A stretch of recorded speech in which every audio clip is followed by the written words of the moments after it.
Le prix de thèse Varenne, qui à l'origine était un prix de thèse strictement clermontois dans ses premières années, est devenu un prix de thèse national, vous le rappelez, international, et l'effet du bouche à oreille joue évidemment considérablement.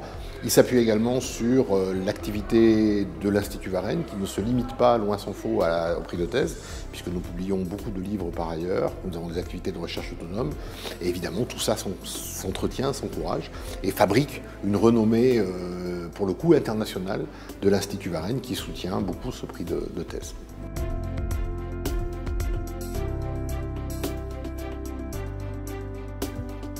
On est partenaire depuis plusieurs années de l'Institut universitaire Varenne, puisque les banques populaires ont vraiment à cœur de soutenir la recherche.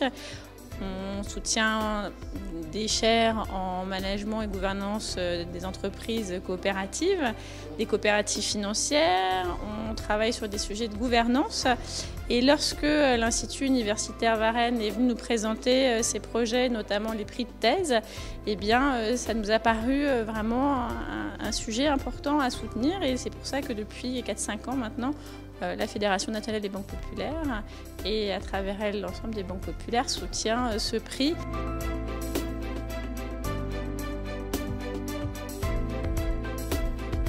Oui, on a eu des débats assez animés finalement. On avait quand même une dizaine de candidatures pour une première édition, je crois. C'est déjà une réussite.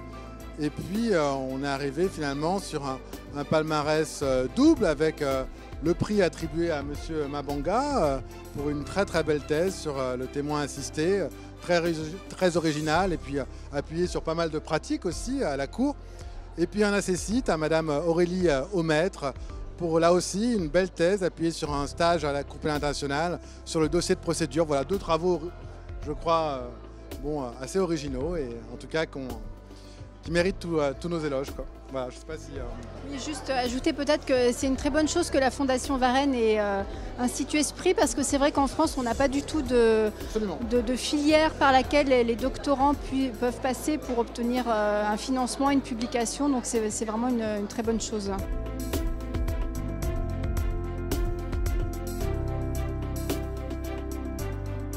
En droit, LGDJ, c'est une maison d'édition très prestigieuse, vraiment. Avec Dallo, c'est la plus prestigieuse. Et c'est vrai que d'abord, pour moi, c'est à deux niveaux. C'est vraiment avoir tout simplement une publication à compte d'éditeur. Et aussi, dans cette catégorie-là, qui s'appelle concepts fondamentaux, droit privé, concepts fondamentaux, sur la recherche fondamentale. Et c'est vraiment ce que je voulais montrer avec mon sujet, qui est un petit, grand sujet, en fait, qui a l'air un peu d'être un sujet tête d'épingle, les fondements du droit des sépultures, et qui en fait permet d'explorer la notion de famille, de propriété, de faire de l'histoire du droit, de l'anthropologie. Alors c'est vraiment une grande reconnaissance, j'en suis très très heureuse.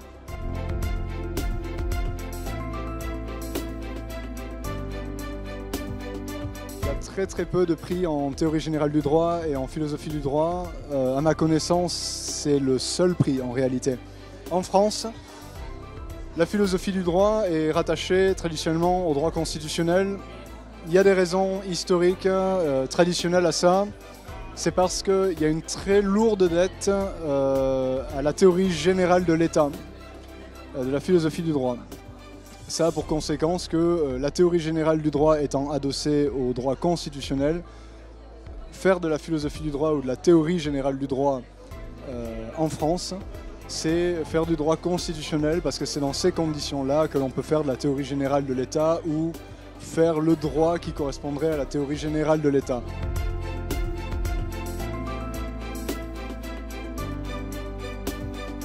J'ai passé plus de 8 ans à l'écrire, oui. Mais vous savez, il fallait avoir accès à des documents inédits, à des archives. Et j'ai mis du temps à trouver ma méthodologie parce qu'en histoire du droit international, l'histoire du droit international n'est pas une discipline très étudiée en France. Elle commence à l'être beaucoup plus à l'étranger. Et en France, on est assis sur une mine de documents puisque le français était la langue internationale par excellence au 19e siècle et jusqu'au début du 20e siècle. Et la France était une grande puissance, évidemment. Mais en même temps, ce n'est pas très étudié. Et donc, j'ai mis du temps à développer ma méthodologie. Puis, j'ai fait d'autres choses à côté aussi. Et donc, voilà, ça a pris du temps.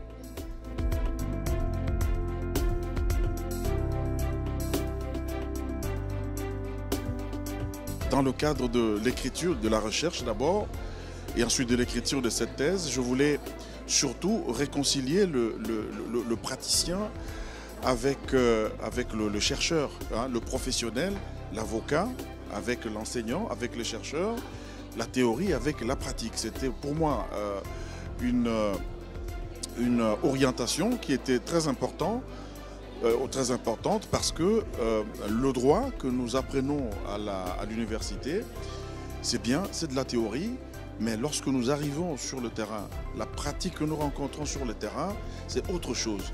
Et donc la pratique permet d'enrichir la théorie et vice-versa. Voilà pourquoi j'ai essayé d'orienter ma thèse dans ce cadre-là.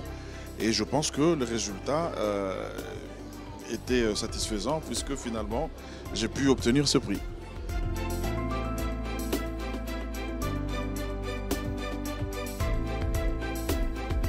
J'avais vraiment beaucoup ciblé sur ce prix des thèses parce qu'il me semblait, et ce qui est quand même pas tout le temps le cas, en parfaite adéquation aussi avec mes axes de recherche, sur ce questionnement et ce croisement de l'histoire et du traitement journalistique au sens vraiment de comment j'appréhende un terrain en tant que journaliste. Je trouvais qu'il y avait là peut-être potentiellement une porte ouverte et qui restait très très bien ouverte pour moi.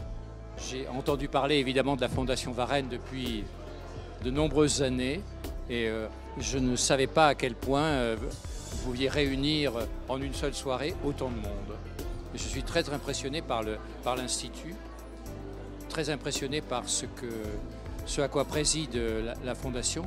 Et je trouve qu'il est regrettable qu'il n'y en ait qu'une. Mais après tout, vous ne pouvez que vous en satisfaire.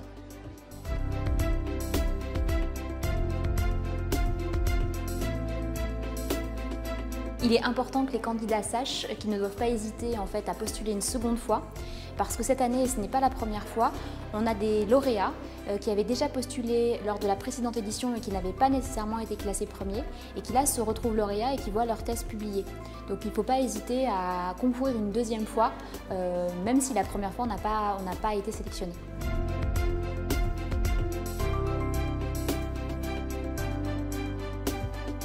J'avais candidaté en 2016, tout à fait.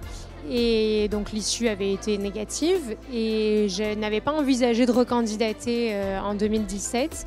Et finalement, c'est l'Institut Varenne qui a fait la démarche de me contacter pour m'informer qu'il était assez fréquent finalement que les docteurs soient qualifiés, soient lauréats à la seconde présentation.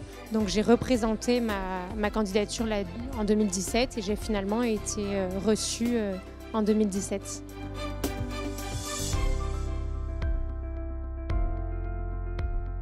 Nous avons eu, comme vous le savez, à plusieurs années le président Debray, président du Conseil constitutionnel. Nous avons eu l'année dernière M. Jean-Marc Sauvé, vice-président du Conseil d'État, qui nous a dit qu'il n'était pas opposé à revenir. Et donc, cette année 2017, il revient. Ce sera malheureusement la dernière année puisqu'il va quitter le Conseil d'État dans quelques mois pour des raisons de retraite. Mais je voudrais manifester à l'un et à l'autre la reconnaissance de la Fondation Varenne et de l'Institut universitaire Varenne, car c'est aussi grâce à eux que ce concours est devenu et reste le premier concours de thèse de France.